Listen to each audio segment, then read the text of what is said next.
네, 오늘 말씀의 제목, 우리 올해 주제 말씀인데요. 함께 외치고 말씀 나누겠습니다. 시작. 용사로 삽시다 라는 제목으로 두 번째 우리 주제 말씀 함께 나누도록 하겠습니다. 우리 이렇게 인사하겠습니다. 우리 축복하며 서로를 향해 3명 이상 인사하겠습니다. 시작.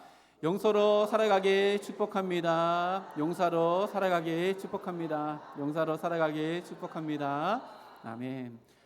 복습 인사도 준비했습니다. 앞에 있습니다. 네, 복습. 지난주 말씀 복습입니다. 함께 인사하겠습니다. 시작. 용서의 인터체인지를 지나갑시다. 용서의 인터체인지를 지나갑시다. 용서의 인터체인지를 지나갑시다. 아멘. 네, 주제 말씀 용사로 삽시다라고 하는 진짜 의미가 무엇인지 계속해서 주제 말씀을 나누고 있는데요. 오늘 또 용사로 삽시다. 그 첫 번째 용에 해당하는 용서에 대한 말씀을 함께 더 나누려고 합니다. 우리 지난주 잠깐 복습을 하며 이사야서 말씀을 함께 나누었었는데요. 용서란 너무나도 뻔하고 거기서 거기인 나의 생각과 나의 길을 떠나서 인간의 생각보다 더 높은 차원에 계시는 하나님의 생각과 하나님의 길로 들어가는 인터체인지와 같다라고 이렇게 지난주에 말씀을 나누었습니다. 그리고 더불어 용서라는 것은 모든 인간에게 가장 시급한 문제이다. 왜냐하면 우리는 하나님을 가해자로, 하나님을 피해자로 만드는 가해자이기 때문이다. 그래서 죄를 용서받는 것이 모든 인간에게 가장 시급한 문제이다. 우리 지난주에 이렇게 말씀을 함께 나눴습니다. 오늘 또 그 용서에 대해서 또 새로운 말씀을 함께 나누려고 합니다. 고대 문화에 있어서요, 용서라고 하는 것은 그렇게 중요하지 않는 개념이었고 덕목이었습니다. 오히려 정당한 복수를 하는 것이 이 사회의 정의를 실현하는 것이다 라고 여겼던 때가 고대 문화의 사회의 흐름이었습니다. 우리가 잘 아는 그리스 철학자인 아리스토텔레스가 용서랑 비슷한 이야기를 한 적이 있는데요. 이것을 사면이라고 이렇게 표현했습니다. 사면이라고 하는 뜻이요, 이렇습니다. 악행의 이유가 누구도 견딜 수 없을 만큼 인간의 한계에 벗어나는 사정 때문이라면 그 경우에 한해서 우리는 용서해 줄 수 있는데 이것을 사면이라고 이렇게 표현했다고 합니다. 지금 우리가 기독교가 말하는 용서랑은 전혀 다르지요. 그래서 이것을 사면이 아니라 양해이다, 그리고 정상 참작이다라고 이렇게 표현할 수 있는데요. 그래서 고대 사회에는 용서라는 개념이 우리가 지금 가지고 있는 기독교의 용서와는 전혀 다른 의미였습니다. 그런데요, 그런 고대 사회의 흐름에 역행하는 공동체가 있었는데 바로 기독교 공동체, 곧 교회 공동체였습니다. 기독교는요, 처음부터 보복 없는 용서를 강조하며 실천하며 살았던 공동체입니다. 그래서 기독교 3세기, 1세기부터 300년 동안은요, 로마 제국 내에 있으면서 엄청난 박해를 받았던 종교가 바로 기독교였습니다. 처음 교회, 초대 교회가 겪은 박해는요, 작금을 살아가는 우리들에게는 가히 실감할 수 없을 만큼의 엄청나게 참혹스러운 일이었습니다. 조금 되짚어보면요, 그때 당시에는 그리스도인이 된다라고 하는 것은 가장 먼저 친척과 이웃들에게 버림받는다는 것을 의미했습니다. 그리고요, 직장을 잃고 고정되는 수입이 없어져 나가는 것을 의미했고요, 조직적이고 집단적인 괴롭힘과 폭력의 먹잇감이 된다는 것을 의미했고, 정치적으로나 사법적으로나 늘 불리한 입장에 서게 되는 것이 바로 그 당시의 기독교인이었습니다. 그리고 극단적인 경우에는 처형을 당하기도 되는 때가 바로 그때였습니다. 그럼에도 불구하고 당시 기독교, 곧 교회는 영적으로 더 단단해졌을 뿐만 아니라 실제로 수적으로도 아주 드라마틱한 성장을 이루어 나갔던 때가 바로 그 박해 시절이었습니다. 어떻게 이럴 수 있었을까?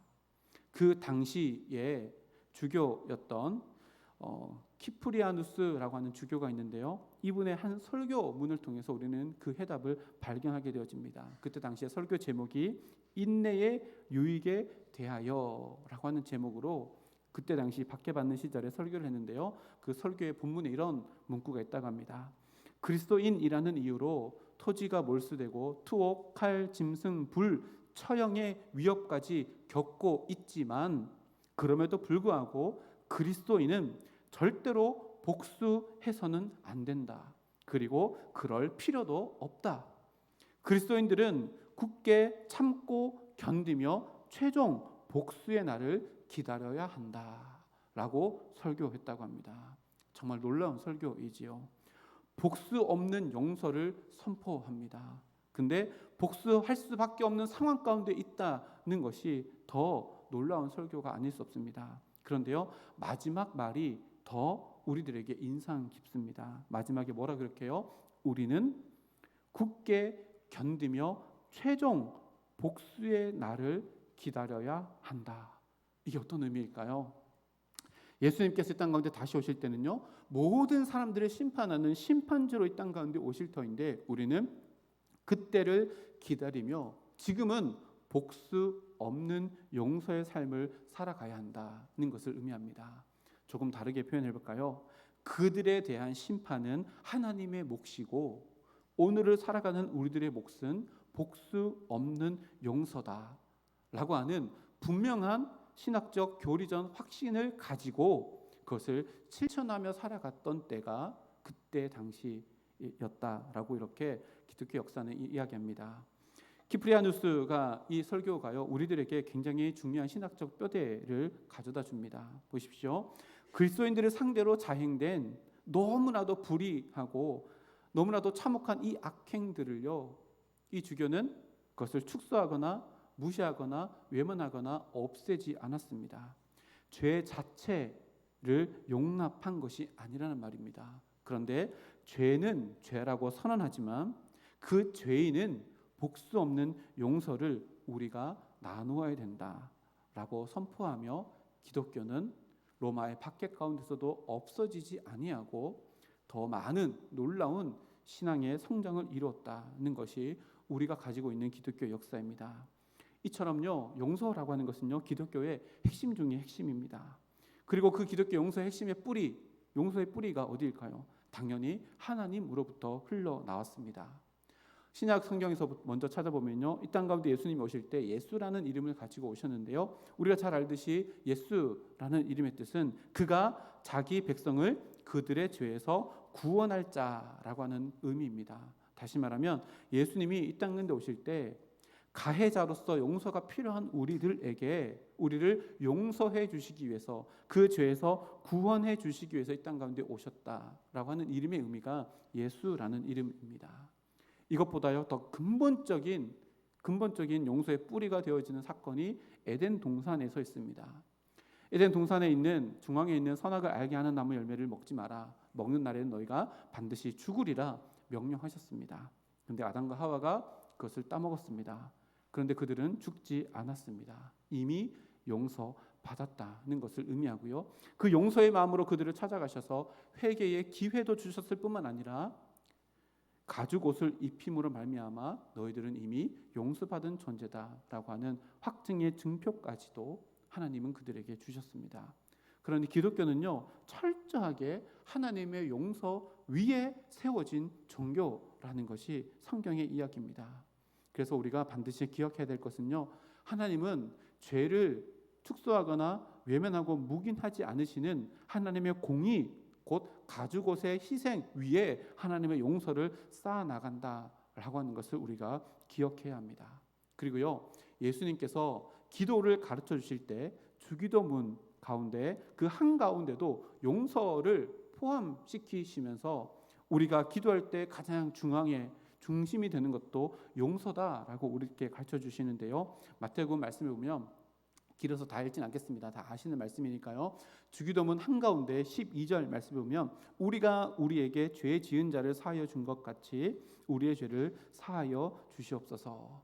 용서를 주기도문의 한가운데 딱 박아 놓으시고 기독교의 핵심은 용서다라고 이렇게 가르쳐 주십니다.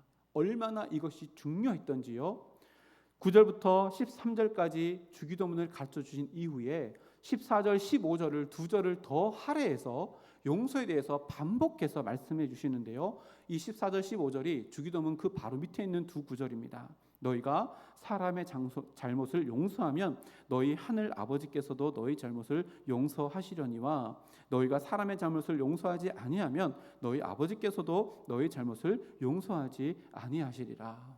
용서, 용서, 용서, 용서. 무려 4번이나 반복해서 또다시 말씀하심으로 말미암아 용서는 그리스도인들이 걸어가야 될 피할 수 없는 길이다 라고 분명히 말씀해 주십니다. 그런데 문제는 뭐예요? 용서가 쉽지 않다는 겁니다. 그러면 이렇게 한번 생각해 볼까요? 용서가 쉽지 않은 이유가 뭘까요? 우리가 2가지로 생각해 볼 수 있습니다. 용서가 쉽지 않다라고 우리가 생각하는 첫 번째 이유는요, 용서가 우리 인간으로서는 지키기 너무나도 힘든 고차원적인 하나님의 미덕이기 때문에 우리가 근접할 수 없어서 지키기 쉽지 않다라고 생각할 수도 있고요. 또 하나는요, 그 마음속의 이면에 우리의 더 깊숙한 마음의 동기를 보면 이것은 지키기 힘든 어떤 것이 아니라 지키기 싫어하는 어떤 것, 내가 외면하고 있는 어떤 것이라고 우리는 생각해 볼 수도 있습니다. 이 질문에 답을 찾아가기 위해서요, 오늘 말씀을 통해서 우리가 함께 해답을 찾아가려고 합니다. 오늘 이 말씀을 통해서 내 마음 가운데 있는 용서에 대한 마음이 더 분명하게 드러나고 보복 없는 용서를 하나님께서 우리들에게 해주셨던 것처럼 나도 그런 인생을 살아가겠습니다. 결단하는 시간이 되기를 주님의 이름으로 축복합니다. 오늘 말씀이 1절부터 4절까지인데요. 2개로 나눌 수 있습니다. 1절, 2절과 3절, 4절인데요. 가만히 보면 이게 2개가 구분되어져 있다는 것이 내용상 보여집니다. 1절, 2절 말씀은요, 내가 가해자가 되었을 때 어떻게 해야 되는지에 대한 상황의 이야기입니다. 그리고 3절, 4절을 보면 내가 피해자가 되었을 때 어떻게 해야 되는지에 대한 말씀입니다. 그리고 1절과 2절 요 가해자가 되었을 상황과 3절과 3절 내가 피해자가 됐을 때 그 상황, 그 가운데 한 문장이 딱 들어가 있는데요. 3절 초반에 보면 너희는 스스로 조심하라 라고 하는 이 가운데 문장을 중심으로 위쪽에는 가해자가 되었을 때의 상황, 밑에는 피해자가 되었을 때의 상황을 이렇게 기록해 놓고 있습니다. 그래서 예수님은 가해자가 되었을 때도 스스로 조심해서 이렇게 행동을 하고 내가 피해자가 됐을 때도 스스로 조심하여서 이렇게 행동하는 것이 바람직하다라고 우리들에게 가르쳐 주시는 말씀인데요. 먼저 1절, 2절 말씀을 함께 보면요. 내가 가해자가 되었을 때 어떻게 해야 되는지에 대해서 말씀을 해주십니다. 예수님께서 가장 먼저 전제를 하시는 게 있는데요. 어떤 걸 전제하시냐면 2번째 줄에 실족하게 하는 것이 없을 수는 없다라고 이렇게 전제하십니다. 이게 무슨 말일까요? 사람은 누군가를 실족하게 할 수밖에 없는 존재론적인 문제를 가지고 있다는 것을 인정하고 있는 겁니다. 왜 그럴까요? 우리 마음 가운데 있는 죄 때문에 그렇습니다. 이 죄 때문에 우리는 누군가를 실족하게 할 수밖에 없는, 즉 가해자가 될 수밖에 없는 존재라는 것을 예수님께서 인정을 하시고 먼저 인정을 하시고 이것을 시작합니다. 이것이 우리들에게 중요합니다. 나도 모르게 알게 모르게 누군가에게 가해자가 될 수 있다는 것을 먼저 인정하는 것이요 용서의 시작이라는 겁니다. 그리고 또 중요한 부분이 있는데요. 그 밑에 보면 2절 말씀의 초반절에 보면 예수님께서 우리가 가해자가 되어질 때 피해를 입는 자를 어떤 단어를 써서 표현하시냐면 이 작은 자 중 하나라고 이렇게 표현합니다. 이게 되게 중요합니다. 보십시오. 무엇을 말할까요? 우리가 가해자가 되어서 누군가에게 피해를 입히는 상황 속에 예수님은 그 피해를 입는 자를 작은 자라고 이렇게 소개합니다. 왜냐하면요, 우리는요 누군가에게 험한 말을 하거나 누군가에게 무엇을 할 때 보복을 당하지 않으리라는 확신과 자신감이 있으면 내가 기꺼이 가해자가 되는 것을 선택합니다. 뭘 의미해요? 나보다 약하다고 생각하면요 어김없이 나는 가해자가 되어버린다는 것을 이야기합니다. 예수님이요 죄된 본성을 가지고 있는 우리의 마음에 그 본심 깊숙한 곳에 있는 그것을 아주 예리하게 드러내시는 겁니다. 얘는 보니까 나한테 복수할 수 없을 것 같아. 그러면 함부로 말하고요 함부로 행동합니다. 그래서 예수님이 피해자를요 작은 자라고 이렇게 소개합니다. 우리 마음 가운데 있는 비열함을 그대로 다 드러내시는 말씀입니다. 그리고 난 이후에 아주 짧은 비유를 통해서 그렇게 살아가는 것이 바람직하지 않다라고 하는 것을 2절 말씀에 기록하고 있는데요. 그가 이 작은 자 중에 하나를 실족하게 할진대 차라리 연자 맷돌이 그 목에 매여 바다에 던져지는 것이 나으니라. 연자 맷돌이요, 저기 앞에 보여지는 것처럼 저게 연자 맷돌입니다. 밑에 있는 돌 위에 굴려갈 수 있는 돌을 얹어놓고 저기 반대편 나무에 짐승들, 가축들을 연결해서 이렇게 돌아가면서 짐승이 돌아가면서 저것을 빻아서 기름을 짜거나 곡식을 이렇게 빻는 곳에 쓰이는 곳인데요. 밑에 있는 돌은 1톤이 넘는 돌이고요. 대부분 위에 있는 돌은 어떤 짐승이 끄느냐에 따라서 50kg에서 300kg까지 되는 돌을 위에 올려놓는다고 합니다. 여기서 말하는 연자맷돌은요, 저 위에 올려진 돌입니다. 저 돌을 목에 걸고 바다에 떠떨어지는 것이 작은 자에게 가해자로 피해를 입는 것보다 더 낫다라고 말씀하는 겁니다. 무엇을 의미할까요? 생각만 해도 좀 무시무시하지요. 무엇을 이야기할까요? 예수님은요 지금 내세에서 받을 형벌의 막중함과 2세에서 연자맷돌을 달려서 수장당하는 것, 이 형벌을 두 개를 비교하는데 네가 죽고 난 이후에 하나님의 심판대 앞에 섰을 때 받을 형벌이 더 무겁고 크니 이 이미지를 너의 마음속에 잘 기억하여서 네가 보복할 수 없는 대상이라고 여기고 그 비열함을 통해 네가 가해자가 되는 그 순간 이 이미지를 머릿속에 떠올려서 그 모든 것들을 삼가해야 한다. 너의 마음도 너의 생각도 너의 언행도 삼가해야 한다라는 말씀이 바로 이 말씀입니다. 그래서요 우리는 늘 이렇게 생각하며 살아가야 합니다. 앞에 화면에 있는데요, 우리 좀 길지만 함께 읽어봤으면 좋겠습니다. 앞에 화면 보고 길지만 천천히 한번 읽어보겠습니다. 시작. 나보다 더 작은 자는 없다. 그렇다고 나보다 더 큰 자도 없다. 모두는 하나님 앞에 동일한 존재이며 하나님께서 품으시는 존재이다. 그러니 함부로 대해도 괜찮은 사람은 단 한 사람도 없다. 그 사람을 하나님께서 주관하고 계시기 때문이다. 이렇게 생각하고 살아가야 합니다. 혹여나 반대로 보여진다면요, 쟤는 나에게 복수할 수 없는 작은 자야 라고 생각되어진다면 우리의 마음 가운데 이 이미지를 떠올려야 됩니다. 연자맷돌을 목에 걸고 바다로 수장되어지는 그 장면을 떠올려서요 뭘 해야 되는 거예요? 내 마음 가운데 비열함을 다 제하여 버리고 보복 없는 용서를 할 수 있는 자로 살아가야 된다라고 하는 것을 이렇게 이야기합니다. 그리고 나보다 더 큰 자도 없습니다. 나보다 더 큰 자가 없다는 것은 무슨 의미일까요? 그 사람들에게 보복당하지 않기 위해서 굽신거릴 필요도 없다는 얘기입니다. 모두가 다 하나님 앞에 동일한 존재입니다. 다시 말하면 함부로 대해도 괜찮은 사람은 아무도 없습니다. 심지어 우리 자녀들까지도 그렇습니다. 이 모든 것들은요 하나님께서 그들을 주관하고 계시는 존재라고 하는 것을 우리 마음 가운데 새길 때 우리가 이런 시선으로 그 모든 상황 가운데 조심하여서 내가 가해자가 되지 않는 하나님의 뜻을 이뤄나가는, 그래서 내가 알게 모르게 가해자가 될 수 있는 그 상황 가운데 존중과 배려 그리고 사려 깊음과 공감의 물결이 흐르는 상황으로 역전시킬 수 있는 믿음의 능력의 사람이 될 수 있다는 약속의 말씀입니다. 우리 모두가 다 이렇게 가해자가 되는 그 상황 속에서 그 역전을 이뤄나가서 그곳이 존중과 배려가 흘러나가는 모든 믿음 역사를 만들어 나가는 우리 모두가 되기를 주님의 이름으로 축복합니다. 그리고 두 번째입니다. 3절 4절 말씀에 보니까요, 우리가 피해자가 되었을 때 상황에 대해서 예수님께서 우리들에게 가르쳐 주시는데요, 3절 4절 제가 읽어드리겠습니다. 3절입니다. 너희는 스스로 조심하라. 만일 내 형제가 죄를 범하거든 경고하고 회개하거든 용서하라. 예수님께서 우리가 피해자가 될 상황을 가르쳐 주시면서 선택한 단어가 있는데요, 바로 내 형제라고 하는 단어입니다. 나에게 가해를 입히는 자를 내 형제라고 부릅니다. 형제는 혈육이지요.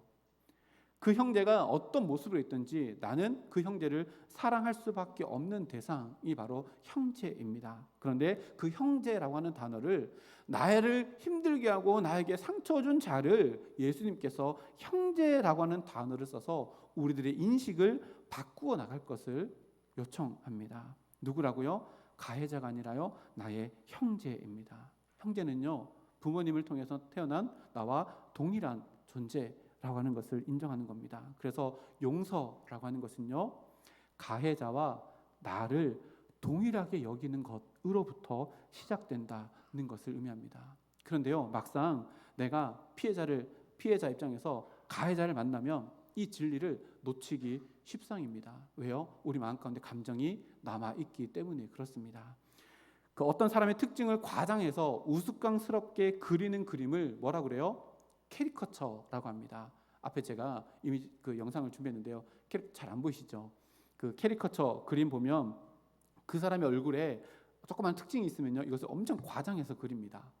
그리고 조금 못난 부분이 있으면 이걸 숨기는 것이 아니라요, 그 못난 부분을 더 확대해서 막 그림을 그립니다. 그래서 사람이 진짜 이상하게 막 그려집니다. 실제로 길거리에서 캐리커처를 그려주신 사람 그림을 다 그려서 그림을 그려달라고 요청하신 분에게 주면요, 싸움이 나는 경우도 있다고 합니다. 왜 나를 이 모양으로 그렸냐, 뭐 이렇게 싸움이 나는 경우도 있다라고 하는데요. 우리가 누군가로부터 피해를 입어서 우리 마음 가운데 그 사람에 대해서 생각할 때요, 우리도 그 가해자를 우리 마음의 도화지에 뭐해요? 캐리커처합니다. 그 사람이 나한테 이런 모습을 보여줬다고 그러면요, 그 사람의 잘못된 부분을 막 과대 확대해가지고 막 이렇게 괴물을 만드는 이 이미지화하는 것을요, 우리 마음속에 그 가해자를 캐리커처 막 합니다.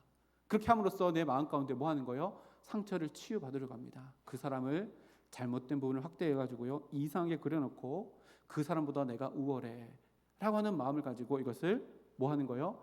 내가 상처받지 않으려고 나를 보호하려고 하는 본능이 우리 마음 가운데 다 있습니다. 그래서 우리 마음속에요, 수만 장의 캐리커처가 있을지는 잘 모르겠습니다. 그런데 보십시오, 캐리커처 이 효과성 한번 보십시오. 우리 마음속에요, 가해자에 대한 캐리커처를 많이 그려놨다고 우리 마음의 상처가 해결될까요? 우리 마음속에 있는 캐리커처의 효과성은요, 우리가 다 압니다. 오래가지 않습니다.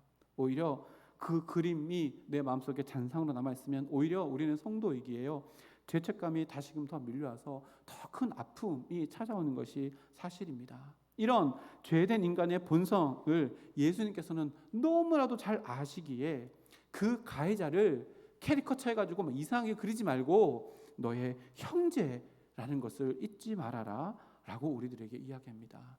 너와 똑같은 예수 그리스도의 피로 값준 형제라는 것을 이야기한다는 겁니다. 그래서 결국은요, 용서라는 것은 가해자와 내가 동일한 존재다. 그래서 캐리커처를 이상하게 그리지 않겠다라고 하는 결단에서부터 시작되어집니다. 그런데요, 캐리커처를 그리려고 하는 우리 마음 가운데 죄된 본성의 충동은요, 어떻게 할 수 없습니다. 근데 그럴 때 어떻게 하는 거예요? 중간에 뭐라고 나와요? 너희는 스스로 조심하여.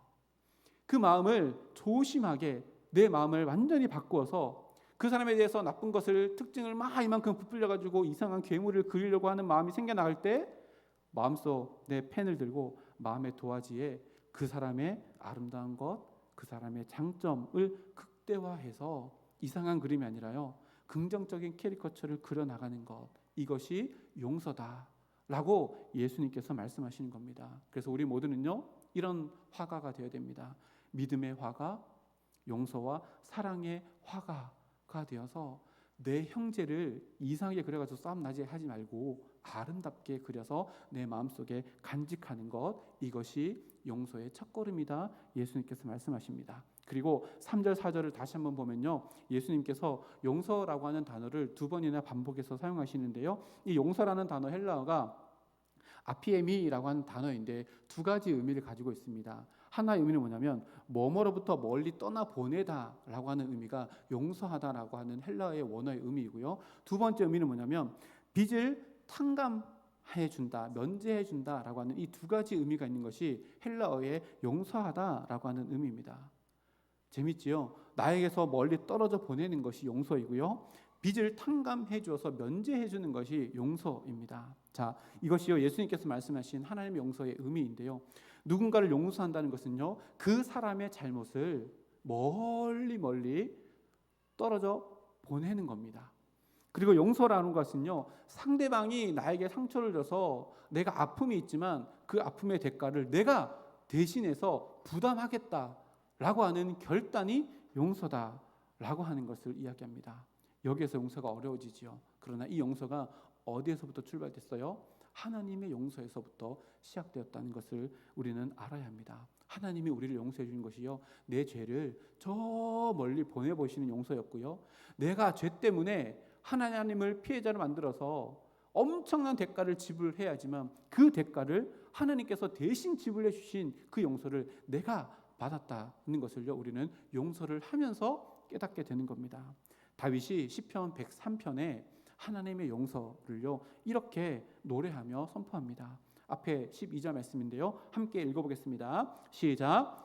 동이 서에서 먼 것 같이 우리의 죄가를 우리에게서 멀리 옮기셨으며. 아멘. 하나님은요 우리를 용서해 주시는데 어떻게 용서해 주신대요? 다윗이 고백해요. 내 죄를 동에서, 이쪽이 동쪽이죠, 동에서 서가 먼 것처럼 우리 죄를 저 멀리 던져놓고 기억하지 않으시고, 너 언제 죄 지었어? 나 그거 기억 안 나 라고 할 만큼 우리의 죄를 멀리 떨어져 보내는 용서를 다윗이 경험했고, 이 용서가 우리들에게도 주어졌다는 것이 성경의 이야기입니다. 또 용서의 의미 두 번째, 예수님이 하나님의 용서를 우리들에게 주시기 위해서 이 땅 가운데 오셨는데, 그 예수님이요 그 용서의 이미지를 이렇게 우리들에게 가르쳐 줍니다. 마가복음 10장 45절 말씀입니다. 함께 읽어보겠습니다. 시작. 인자가 온 것은 섬김을 받으려 함이 아니라 도리어 섬기려 하고 자기 목숨을 많은 사람의 대속물로 주려 함이니라. 아멘.